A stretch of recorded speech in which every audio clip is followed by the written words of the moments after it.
DGISPR ने BBC को जो इंटरव्यू दिया उसमें बहुत सारी चीज़ें तो नॉर्मल हैं जो पहले भी चलती रही हैं, बलूचिस्तान के हवाले से, पाकिस्तान में लॉ एंड ऑर्डर के हवाले से, इंडिया के साथ लड़ाई के हवाले से, तो वो सारी चीज़ें हम ऑलरेडी जानते हैं।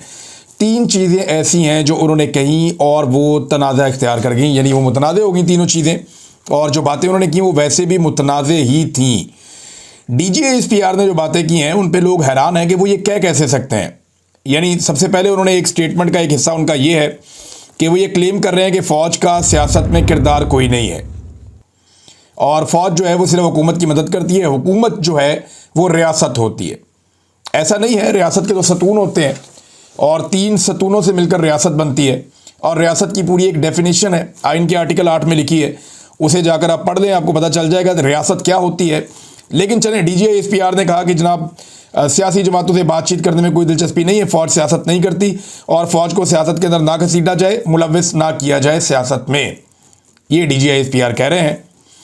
तो ये बहुत बड़ा तनाज़ा बन गया है क्योंकि एक तरफ DGISPR के जो बॉस हैं, बल्कि उनके बॉस के भी जो बॉस हैं ख्वाजा आसिफ, वो ये कह रहे हैं कि फ़ौज सियासत कर रही है और पाकिस्तान में कोई जमहूरियत नहीं है, बल्कि यहाँ पे एक हाइब्रिड सिस्टम इस वक्त नाफिज है।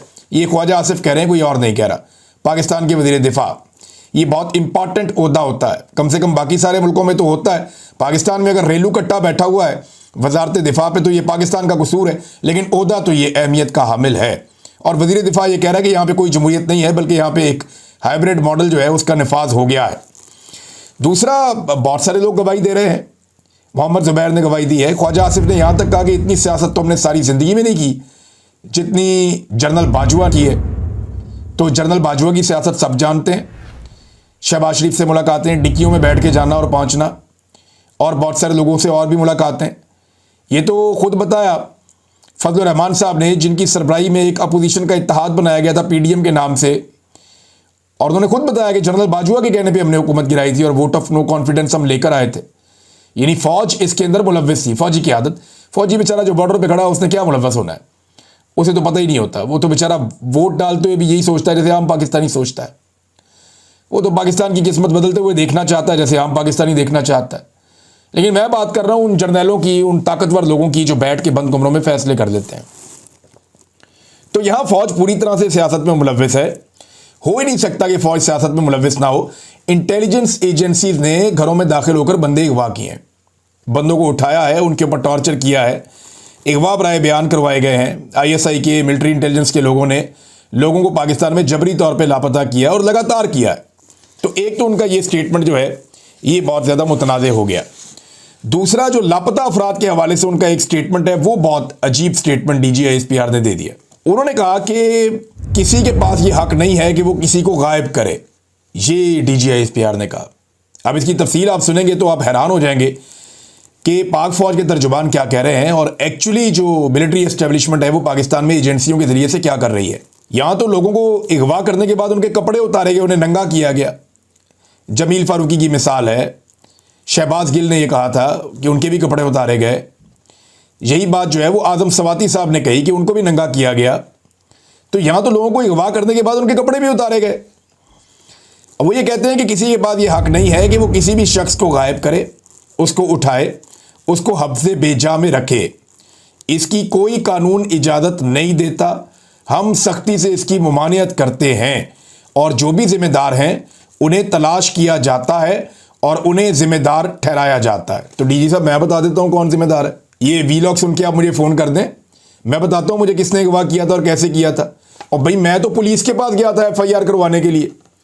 जब मैं ISI की कैद से छूट कर आया और आने के बाद चंद दिन में मेरी हालत ठीक हुई तो मैं गया, मैंने कहा जी मैं अपनी FIR दर्ज करवाऊंगा, पुलिस के पास जाऊंगा। पुलिस ने FIR दर्ज करने से इनकार कर दिया। जजों को आवाज़ें मारता रहा, मुझे इंसाफ दे दो, किसी ने मुझे इंसाफ नहीं दिया। लापता अफराद का एक कमीशन है, उन्होंने भी मेरे से रब्ता नहीं किया। कोई बात करने के लिए तैयार नहीं था, कोई बात सुनने के लिए तैयार नहीं था। और मैं चशमदीद गवाह हूं कि मुझे कौन उठाकर लेकर गया, मैं अफसरान को जानता हूं। मेरे घर के ऊपर ये आप कह रहे हैं ना, ये गैर कानूनी छापे, हफ्ज़े बेजा में रखना और ये चीज़ें नहीं करते। मेरे घर पे 2 दफ़ा जो छापे मारे हैं वो इंटेलिजेंस एजेंसियों के लोगों ने मारे हैं। आगा शेख सरवर के घर पे जो ऑफिसर गया था वही मेरे घर पे आया था और कई मजीद घरों पे उसी ऑफिसर ने छापे मारे हैं। और यह मकबूल जान साहब के साथ जिसने ओल फोल बकी थी वो भी यही ऑफिसर था। वो साफ बताते हैं और वही उन्हें उठाकर लाया था। और मुझे खुद उस ऑफिसर ने बताई थी ये बात, और मुझे खुद उस ऑफिसर ने भी ये बात बताई थी उस वक्त जब मैं उनकी कस्टडी में था। तो नादरीन, ये एक तो गलत है कि दोनों चीज़ें गलत साबित हुई। एक तो फ़ौज का सियासत में किरदार है, बिल्कुल है, और दूसरा पाकिस्तान की मिलिट्री एस्टेब्लिशमेंट ने एजेंसियों के ज़रिए से पाकिस्तानियों को जबरी तौर पे लापता किया और बार बार किया है। ये बड़ा सीरियस मसला है। अभी अहमद नूरानी के भाई जो हैं वो हाल ही में वापस आए हैं, बड़ी तकलीफ़ उन्होंने उठाई है। इंतज़ार पंजूता का मामला आपके सामने है, जो हुआ रावलपिंडी से सदाकत अब्बासी के साथ, वो सारा पाकिस्तान जानता उसके साथ क्या हुआ था। फ़ारूक हबीब जो है वो जब प्रेस कॉन्फ्रेंस करने आया तो किन की कैद से निकल कर आया था, सबको पता था। उस्मान डार के साथ क्या हुआ था, कौन उठाकर ले गया था उसे, सारी दुनिया जानती है कि एजेंसियां उठाकर ले गई थी। वो बेचारे शेख रशीद के साथ क्या हुआ था, चिल्ला कटवा दिया उन्हें पकड़ के। वो सारी ज़िंदगी जनाब उन्होंने फ़ौज के साथ तल्लक बनाए, एंड में फ़ौज ने उन्हें अगवा कर लिया, एजेंसियां उन्हें उठाकर ले गई। वो बेचारे अभी तक रोते हैं, उन्हें यकीन नहीं आता कि मेरे साथ क्या हो गया।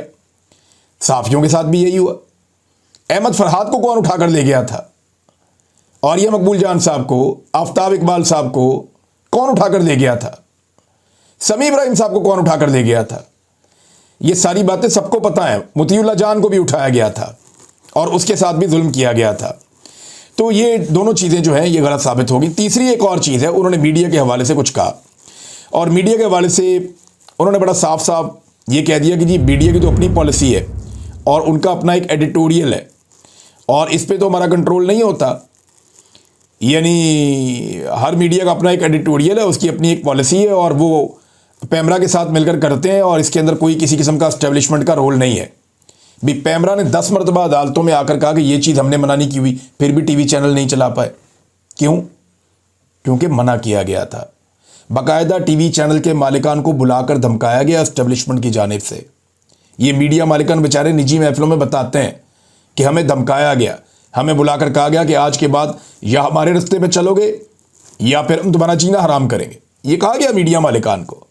अल्फाज बड़े सख्त थे, वो मैं यहाँ पे दोहराना नहीं चाह रहा। और मीडिया मालिकान को जब धमकाया जा रहा था तो एक सियासतदान भी वहाँ पे मौजूद था उस वक्त, जो फाइलें उठाकर चल रहा था। तो ये सारी दुनिया जानती है कि मीडिया के साथ क्या हुआ है। यानी मुझे जब नौकरी से निकाला गया तो मुझे बताया गया मेरे चैनल की जानिब से बार बार कि जनाब हमें प्रेशर आता है मिलिट्री एस्टेब्लिशमेंट की जानिब से कि इसको नौकरी से निकालो, हम उनके कहने पे आपको निकाल रहे हैं।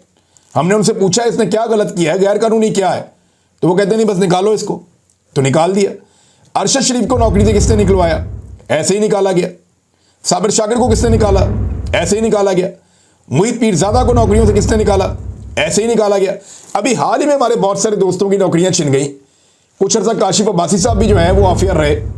किसने किया ये सारा कुछ? मिलिट्री एस्टेब्लिशमेंट ने किया। हामिद मीर साहब अपने मुंह से कहते रहे उनका जब प्रोग्राम बंद हुआ कि मुझे इमरान खान ने नहीं बंद करवाया, मुझे तो एस्टेब्लिशमेंट ने बंद करवाया, मुझे तो एजेंसियों ने मेरा प्रोग्राम बंद करवाया। अपने मुंह से वो कहते रहे हैं। तो ये बाकायदा रोल है। ये तीनों मुतनाज़ चीज़ें थी, मैंने तीनों आपके सामने रख दी हैं। सच्चाई सामने आ जाती है और सच्चाई को सामने रखना चाहिए। यानी अगर आपने कुछ बुरा किया है या कुछ आप ऐसा कर रहे हैं जो गलत है तो फिर खड़े तो हो जाए ना। ऐसा तो नहीं है कि जुल्म और ज्यादती भी जारी रहे और पर्दे के पीछे छुपे भी रहे। तो जो दस्ताने पहने हुए हाथ हैं वो पाकिस्तानी जानते हैं कि वो किसके हाथ हैं। नादरीन, शाहिद अफरीदी एक मरतबा फिर सोशल मीडिया के हत्थे चढ़ गए। हालांकि जो उन्होंने बात की है वो बात मुतनाज़ बनी कैसे वो मैं आपको बताता हूँ। बात जो शाहिद अफरीदी ने की है पहले वो आपके सामने मैं रख देता हूँ। ये जनाब ट्वीट है शाहिद अफरीदी का। उसमें वो कहते हैं कि दरिया सवात में डूबने वाले मासूम लोग आखिरी लम्हे तक बेबसी की तस्वीर बनकर ये इंतज़ार करते रहे कि शायद कोई उन्हें बचा लेगा, मगर उन्हें अंदाज़ा ना था कि जिनकी ये जिम्मेदारी है उनकी तरजीहात कुछ और हैं। अच्छा, ये शाहिद अफरीदी साहब ने ट्वीट की तो बात तो ठीक है कि इन लोगों को बचाया जाना चाहिए था। ये बड़ा जुल्म हुआ है और ये देखते हुए बड़ा दिल टूट रहा है, बड़ी तकलीफ़ हो रही है। मैंने इस पर पिछले वीलॉग में बड़ी सख्त बात भी की है कि बड़े लोगों के बच्चे जो हैं वो कभी इन तकालीफ में नहीं गुजरते। अगर वो अपने बच्चों को रख कर सोचें तो उन्हें पता चले कि ख़ानदान जब डूबता है तो कितनी तकलीफ़ होती है। और इनको बचाने के लिए मामूली ज़राए चाहिए थे, कोई बहुत बड़े, कोई ऐसा नहीं था कि कोई बहुत बड़े स्ट्रक्चर चाहिए थे। मामूली ज़राए और ट्रेनिंग होती तो इनको बचाया जा सकता था। अब जो इतलात आ रही हैं उन इतलात के मुताबिक इस वक्त जो लेटेस्ट खबर है उसके मुताबिक मूसलाधार बारिश के बाद ये क्लाउड ब्रस्ट हुआ है ना उधर स्वात में, मदेन से आगे एक इलाका है वहाँ पे, और उसमें पता चल रहा है कि 75 अफराद सवात में जो तुग़यानी है उसके बायस बह गए हैं। ख़वातीन और बच्चों समेत 75 से ज़ायद अफराद दरिया की मौजों की नज़र हो गए हैं। रेस्क्यू टीम ने ताहाल 5 अफराद की लाशें मज़ीद निकाल ली हैं और कह रहे हैं कि 55 से ज़ायद अफराद को ज़िंदा बचा लिया गया है। 20 से ज़ायद अफराद की तलाश का अमल अभी तक जारी है जिनका कोई पता नहीं चल रहा।